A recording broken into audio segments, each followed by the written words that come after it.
Bismillah ar-Rahman ar-Rahim. In the name of Allah, the Beneficent, the Most Merciful. I'd like to welcome you to another in the series, In the Light of Islam. Dear viewers, Assalamu alaikum wa rahmatullahi wa barakatuh. May Allah's peace and blessings be on each and every one of you. In these programs, we're looking into the questions that our viewers have raised about personal problems that they face or different issues that are currently in the news or occurring in different parts of the world, in their families or outside of their families, which they have sought clarity from an Islamic perspective. We have a letter from Sharjah, I guess his sister Nikhat. She writes, "Dear brother in Islam, would you please answer a few of these questions for your viewers' benefit? May Allah reward you amply." Question number 1. Once a person is finished with his bath, can he directly stand for his prayers without performing a separate wudu, or that should be wudu or ablution? Actually, Sister Nikhat has 5 questions here. We'll try to deal with them one at a time. First question about prayer, standing for prayer after a bath. Well, this depends on what you mean by a bath. If a person is sweaty and they go in under the shower with the intention of just washing off their sweat and then they want to go and pray, no, this is not permissible. One must make ablution. One then should make a wudu before praying.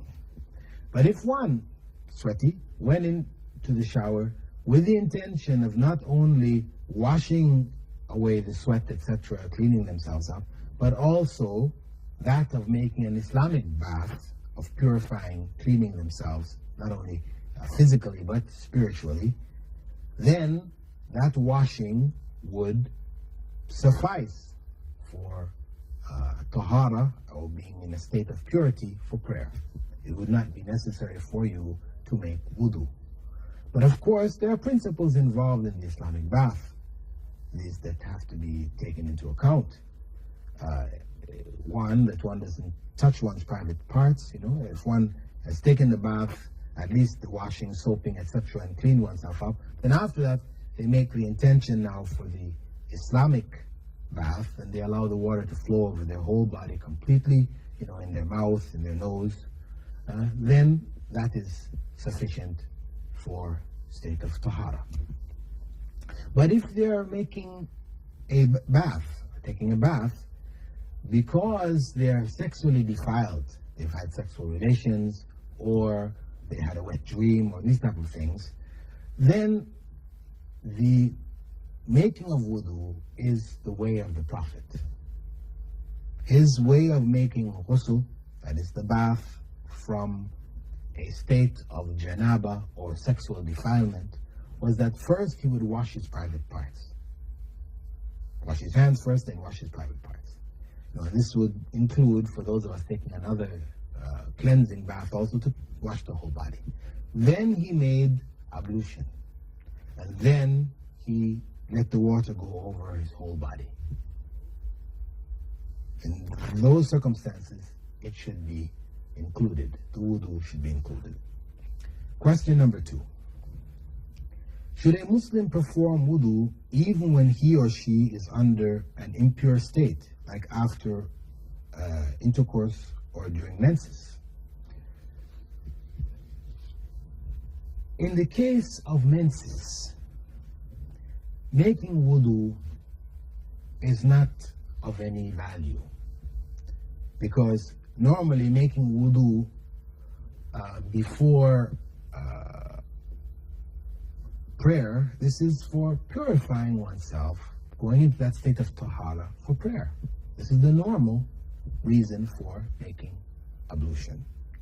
Now, in a state of menses, a woman cannot leave that state until the menstruation ends. Then she takes a bath, and that puts her in the state of tahara. So making wudu during menses, while she's menstruating, is of no value. It was not instructed by the Prophet Muhammad, may God's peace and blessings be upon him, or encouraged. However, in the case of intercourse, where people have had sexual relations, the Prophet Muhammad, may God's peace and blessings be upon him, did recommend that if we are not able to make ghusl, and it's best to make a ghusl, then we should make wudu before going to sleep or being together again. This was his recommendation, not a requirement, meaning that it is compulsory, but his recommendation.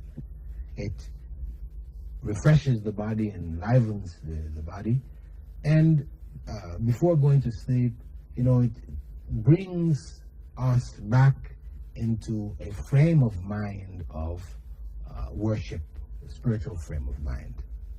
Though this wudu is not sufficient for us to go and pray. We have to have a ghusl first. So we have to make a distinction between these two circumstances. In the case of menses, there is no wudu to be done. It was not recommended by the Prophet Muhammad, may God's peace and blessings be upon him, and it would not put us in a state where we could benefit from it. In the second case, though making wudu will not, that is after sexual relations, it would not put us in a state of purity where we could pray. It was still recommended by the Prophet, may God's peace and blessings be upon him, for invigorating us for further relationships, or also changing our frame of mind before going off to sleep.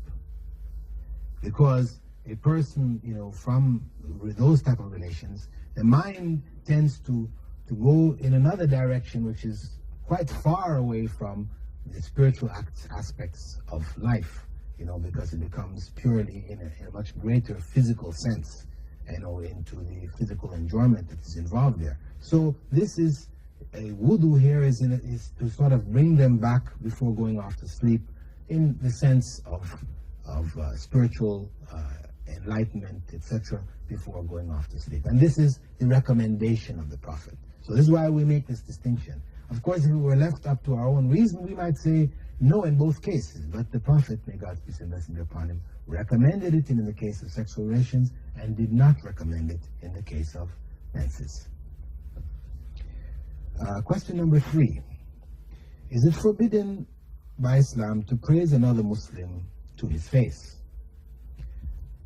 To praise another Muslim to his face. That is, to speak highly of somebody in their presence. Does Islam permit this? It is permitted in a limited sense. To go on about the person, how great you are and how this you are, and you look this way, or you are this way, or you speak this way, and carrying on about the person in this way. This, of course, in Islam is not permitted. Prophet Muhammad said, throw dirt in the faces of those who constantly praise. Now, if a person on an occasion says, you did a good job, we like the way you're doing it, keep it up, and so on and so, just general encouragement, this is not considered that forbidden state. In a case where the Prophet Muhammad was with some of his companions, and he heard somebody praising the other one excessively, then he said, you have broken your Muslims brothers' back. Because the praise, what it does, it builds up pride in people. They feel puffed up on how great I am, how wonderful I am. This is the channel through which the satanic forces can come at us. So this excessive praise is discouraged. So the point here is excessive praise. But, giving somebody their due in the sense they've done a good job, saying, okay, thank you very much, you did a good job, we like what you're doing, keep it up. Stuff of, general recognition of the work that others are doing, no harm. Thanking people for the good they've done, this is part of Islam, recommended in Islam.